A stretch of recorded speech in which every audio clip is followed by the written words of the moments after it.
सनातन धर्म में नवरात्र के 9 दिवस में कन्या पूजन का विशेष महत्व बताया गया है।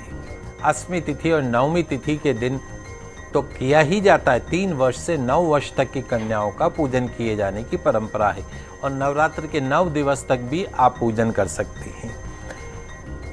3 वर्ष से लेकर 9 वर्ष की कन्याएं जो हैं वो साक्षात माता का स्वरूप मानी जाती है।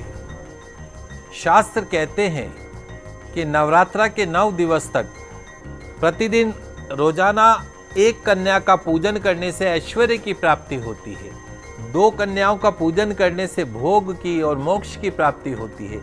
3 कन्याओं का पूजन अर्चन करें तो धर्म, अर्थ व काम की प्राप्ति होती है। 4 कन्याओं का पूजन करने से राज्य पद प्राप्त होता है, सरकारी नौकरी में उच्च पद प्राप्त होता है। 5 कन्याओं की पूजन करने से उत्तम विद्या प्राप्त होती है। 6 कन्याओं का पूजन करने से 6 प्रकार की सिद्धि की प्राप्ति होती है। 7 कन्याओं का पूजन करने से राज्य सुख प्राप्त होता है। 8 कन्याओं का पूजन करने से सुख संपदा प्राप्त होती है और 9 कन्याओं का पूजन करने से और एक बटुक का पूजन करने से पृथ्वी के प्रभुत्व का आशीर्वाद प्राप्त होता है। तो नवरात्रा के 9 दिवस तक किस प्रकार आपको कन्याओं का पूजन करना है, उसकी संक्षिप्त सरल विधि क्या है वो मैं आपको समझा देता हूं। सर्वप्रथम माँ भगवती के सभी 9 स्वरूपों का स्मरण करते हुए आपके घर में प्रवेश करते ही कन्याओं के चरण आपको पखाड़ने हैं, अर्थात कन्याओं के चरण धोने हैं।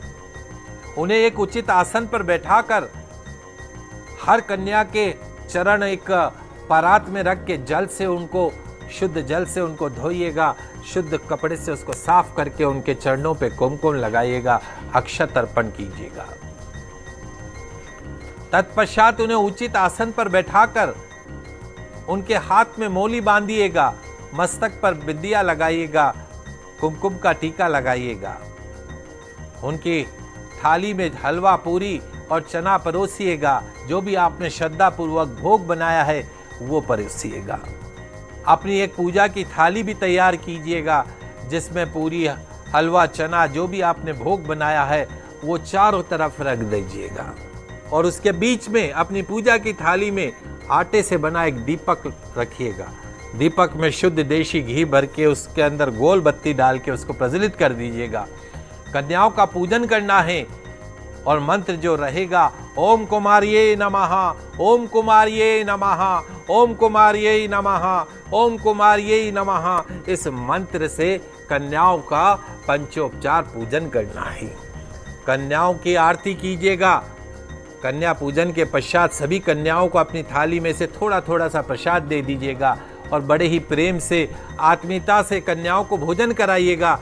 भोजन के पश्चात उनके हाथ धुलाकर कन्याओं को उचित उपहार दीजिएगा, कुछ राशि भी भेंट दीजिएगा। उनके पाँव में महावर और हाथों में मेहंदी लगाने से देवी पूजा संपूर्ण होती है। अगर आपने घर पे हवन का आयोजन किया है तो उन नन्हे हाथों से उसमें सविधा अवश्य डलवाइएगा। इलायची पान का सेवन कराइएगा। देवी जब अपने लोक को जाती है तो उसे अपने घर की कन्या की तरह विदा किया जाना चाहिए। जैसे आप अपनी बेटी को विदा करते हैं ससुराल के लिए, ठीक माता रानी की जो कन्याएं स्वरूप है उनको भी विदा कीजिएगा। जय माता दी कहते हुए उनके चरण छूइएगा। उनके प्रस्थान के पश्चात उस प्रसाद को ग्रहण कीजिएगा। इस प्रकार सरल विधि से आप कन्या पूजन कर सकते हैं। और कन्या पूजन के साथ ध्यान रखिए, एक बटुक का पूजन यानी एक भैरव पूजन भी आपको अवश्य करना है। तो 9 कन्या है तो 1 लड़का अवश्य बुलाइए, 3 बुला रहे तो भी 1 लड़का बुलाइए। छोटा बच्चा वो भी 10 वर्ष से कम का हो, ऐसा 9 कन्या और 1 बटुक का पूजन इस विधि से करें। निश्चित तौर पर माता रानी आपकी पूजा से संपूर्ण रूप से प्रसन्न होकर आपकी हर मनोकामना को पूर्ण करें।